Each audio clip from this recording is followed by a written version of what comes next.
On a scale of 1 to 10, how data literate are you? The answer to this question could literally determine your career. Have I got your attention now? Let me tell you my data literacy journey. It began when I was overspending.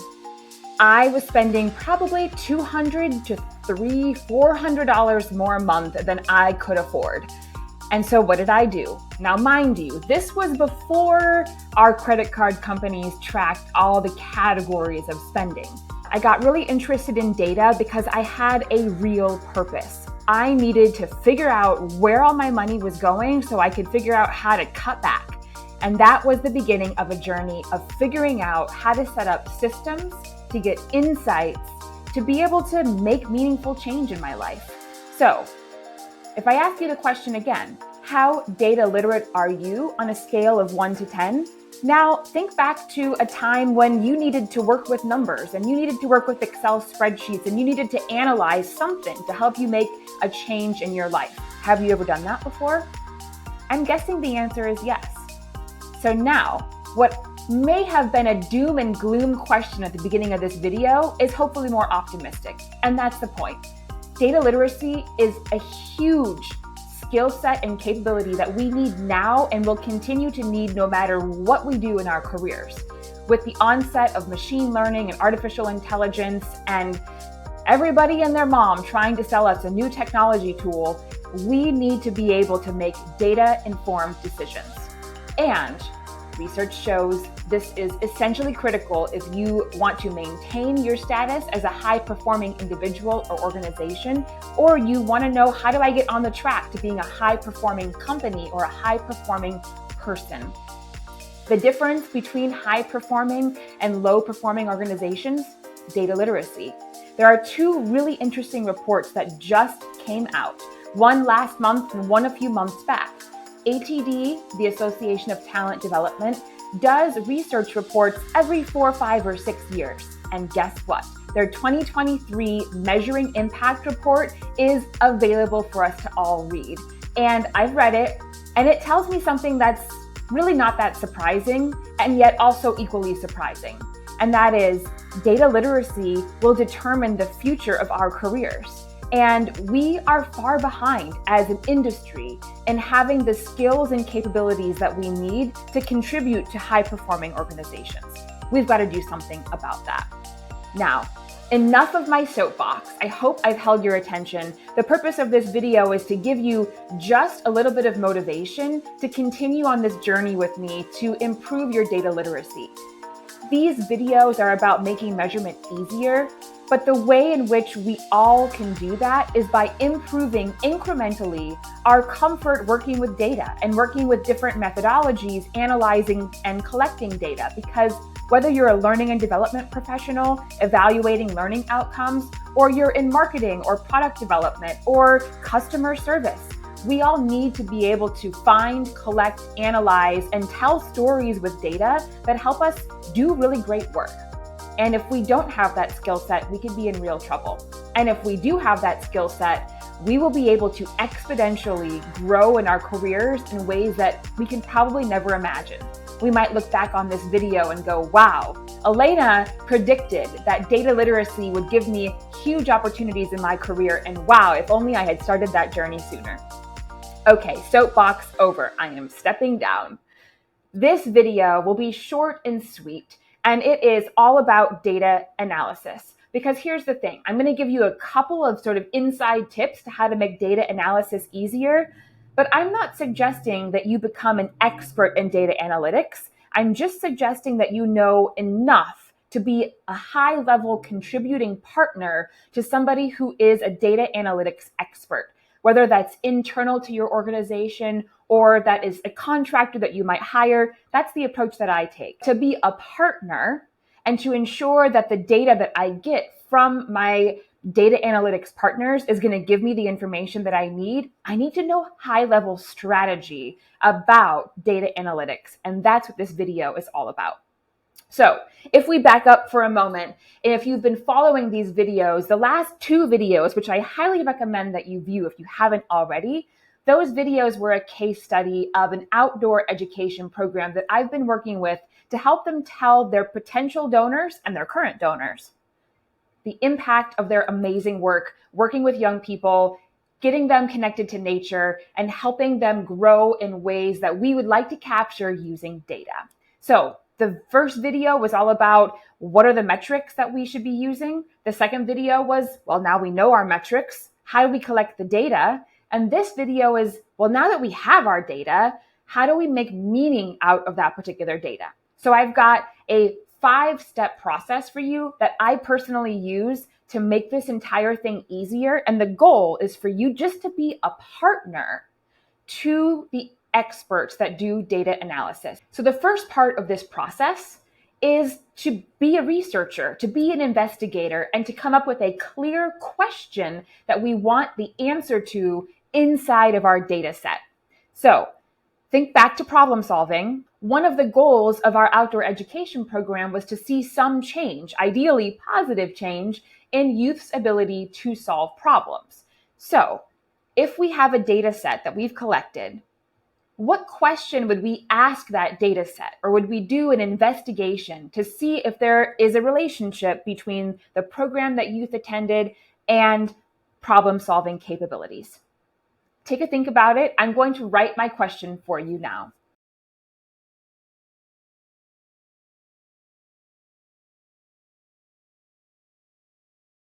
And the question is, did youth improve their problem-solving skills after the program?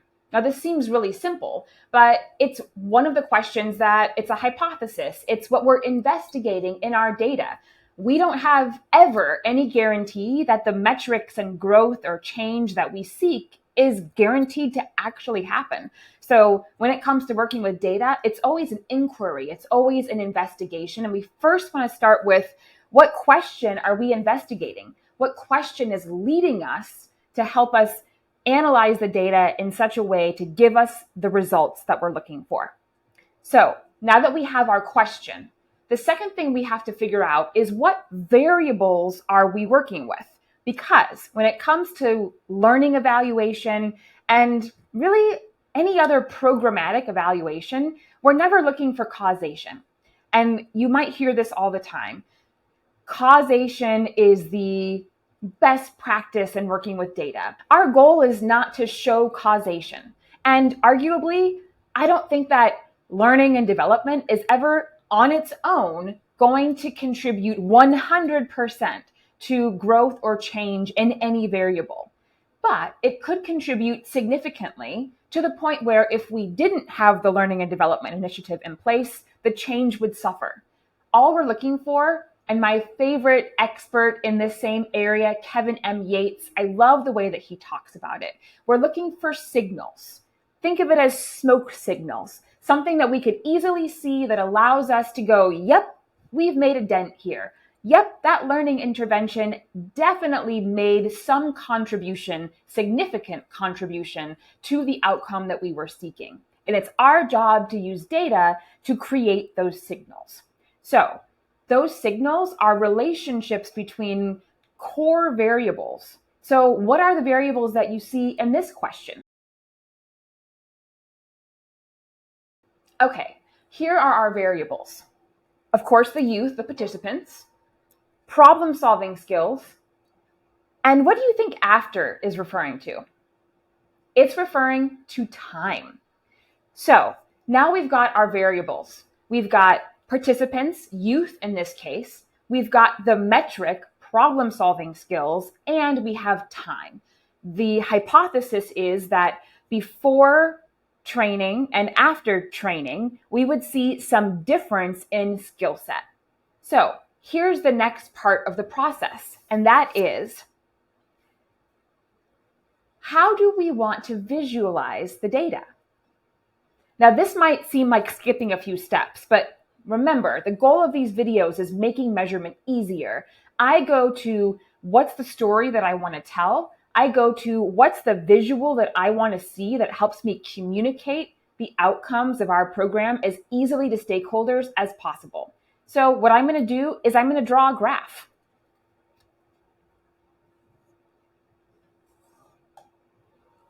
So this is familiar to you. Our traditional bar graph, nothing crazy about this. We've seen these all the time. Now, making our own bar graph, that's the practice here. So I encourage you with every single metric that you collect for your change, growth, analytics associated with your learning programs or any other program for that matter, that once we've got our metrics, once we've got our methodology for collecting the data, then we have the data, I want you to literally storyboard. What is it that you want to show visually to your stakeholders, to yourself even, about the relationship between the variables that we've got here? So here's how I would imagine telling the story answering this particular question. Did youth in our program improve their problem-solving skills? So, of course, we have our x-axis and we have our y-axis. And because it's so much easier for many reasons to have time be the variable on our horizontal axis, that's what I'm going to put here as our first variable, time. And then on our y-axis, I'm going to put our problem-solving skills, which I'm going to represent as PS. So the idea is that at between baseline and some point in the future, we hypothesize there's going to be an increase in problem-solving capabilities. Now, we have to make sure that we're analyzing the data with integrity and we have data in the form that we need it to actually show this representation. So another key thing is time and how many times or how frequently do we need to show between baseline and the program and sometime after the program. So in this case, our program was only 2 weeks long. And we did hypothesize that immediately after the program was over, that youth would have grown in their problem-solving skills. So obviously, we need to, at point 0, which I call baseline, we need to have baseline data. We've got to start somewhere before the program so we can compare once the program is over. Then our next point in time is going to be, let's just call it in weeks. This is week 0. Well, now this is week 2. This is after the program is over. And we would have some more data to collect at that time. Now, here's the question for you, and I can give you the answer for this case study, but for you to figure out on your own with your own programs. How many more times do we want to collect data and show change in our problem-solving variable? In our program, we, again, hypothesize that after the end of 2 weeks, we would see some immediate change in problem-solving capabilities. If we were to reinforce that training by doing, weekly sessions with youth during the school year, well, then maybe it would make sense for us to continue tracking their problem-solving skills, maybe not on a weekly or bi-weekly basis, but maybe quarterly. In this case, the program is over after 2 weeks. There is nothing else. So does it make sense in terms of time and money and resources and just integrity? Does it make sense for us to collect data another time after 2 weeks? Because again, here's the thing. We're not trying to show causation, but we do need to show realistically strong relationships between the program, our intervention, and the outcome, growth and problem-solving skills. And my take is, realistically, I don't think that we can show a strong relationship between problem-solving skills 4 weeks or 8 weeks after the program, unless that program is reinforced, because there are too many other variables that could also be contributing to youth's problem-solving capabilities. So for now, I would just want to show at week 0 and at week 2, unless the program was designed to have other engagement or reinforcement opportunities. So now we're making our map here of the visual. Let's go back to the youth, because they are the ones represented by bars or dots on this scatter plot. And I believe that there are some important demographic factors that we would want to include in this chart. Things like age, things like maybe gender, maybe socioeconomic status, maybe aptitude in standardized test scores. maybe there are some variables that we want to track alongside the growth between problem solving skills and youth's capabilities before and after the program. So here's how I would represent that. Let's say we have age, gender, and socioeconomic status.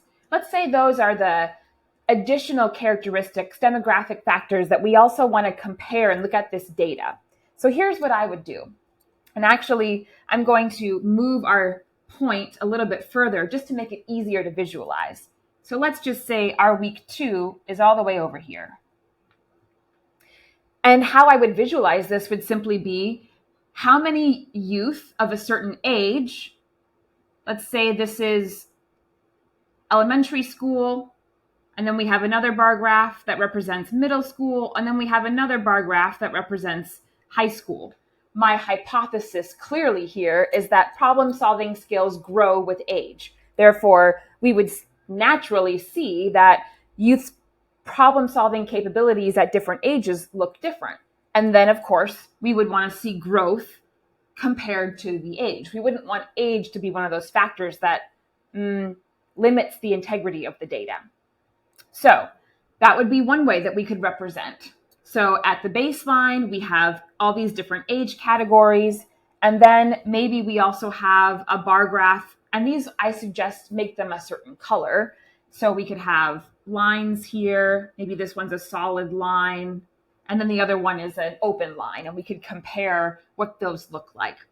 And then maybe we have a bar graph for gender, and let's say, capabilities for boys, and maybe we have gender non-conforming, and then maybe we have girls. Yep, I'm going to say that girls have higher problem-solving skills as young people. I'm going to just put that bias right out there. And then maybe we have these all represented in different colors, stars, whatever, right? You get the idea. So we have ways that we can compare these different demographic characteristics and at baseline and the time after. So now that we've got this graph, this is what I want to show to my stakeholders. And then we would have our after data. And hopefully then we'd have some statistics that say the growth between baseline and after the program is over for the variety of youth characteristics. And we would see some statistically significant differences at baseline and after the program is over. Now, the next step of this process, now that we've storyboarded what it is that we want to show in terms of growth and how we're going to organize that, we have to make sure that our data is set up to do this for us. So the next step in this process is data cleanup. And thank you to one of our members of our live community of practice who pointed that out, because I typically, when I collect my data, I set up my spreadsheets to all integrate into one spreadsheet such that when I go to analyze the data, it's already in one place. But the reality is, no matter if we do our data cleanup as we're collecting the data or after we've collected the data, we still have to make sure that our data is integrated in one spreadsheet or in one source. That could be a learning record store, it could be your LMS, or it could simply be an Excel spreadsheet or a Google spreadsheet, which is my preferred favorite. So we've got to clean up our data. So A, it means making sure it's all in one place. And then B, making sure that the data is in a format that your Excel calculations can easily run the numbers in an intuitive way. So for example, if we had text responses in a survey, those text responses need to be coded into a number, and that number needs to be in the Excel spreadsheet such that your averages, your sums, etc., can all be intuitively calculated in your pivot table and create the visual that it is you want to see. So don't forget your step of data cleanup. I like to do it beforehand, and I'll tell you why. Before I go administering my surveys or any type of interview protocol, I like to make sure that A, everything is integrated, but I also like to code my answers if I need to in advance, because I want to make sure that the options and the questions I'm asking, they all make sense. So if I do my data cleanup and make sure I test out all of the surveys and I make sure that they're integrating properly and that they're showing up in the right format, I like to do that in advance. Because once we've got all the data and it's all in a variety of spreadsheets and it's different in format, that's really, really messy to go and clean up after the fact. So I recommend that you set it up and test out your surveys before you've got a whole bunch of data input into your spreadsheets. Just a little tip there. So lastly, now we are ready to analyze the data. And for me, and for most of you, it's going to be easier than you think. We've done all the hard work already. We've cleaned up our data, or at least we know how it needs to be cleaned up. We know how we want to represent the data. And all we have to do is then set up our pivot tables according to the way we visualized it. What's your x-axis and your y-axis? What are the variables that you want to be compared? And you can do that in pivot tables. And YouTube is your friend.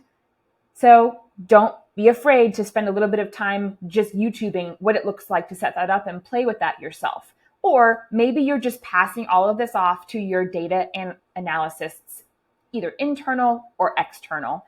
Whatever you do to do your analysis, all of the work leading up to the pass off, whether it's passing it off to a pivot table, passing it off to potentially artificial intelligence or some other tool that does the analysis for you, if you know what you want, what variables you want your tool to compare, it is so much easier. And if your data is clean, even better. So all of this pre-work is essential to have your analysis done correctly, to show whether or not there are significant relationships among the variables that you're looking to compare.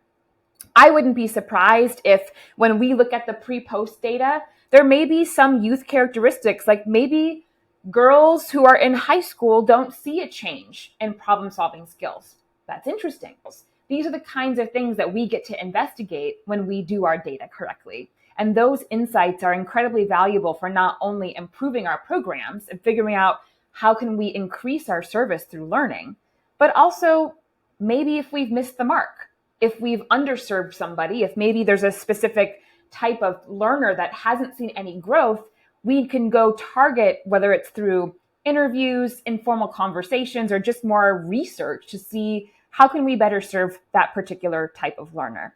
So I hope that you have a sense now, a different sense of how data analytics can be done in the simplest way possible, and primarily that you know exactly how to prepare.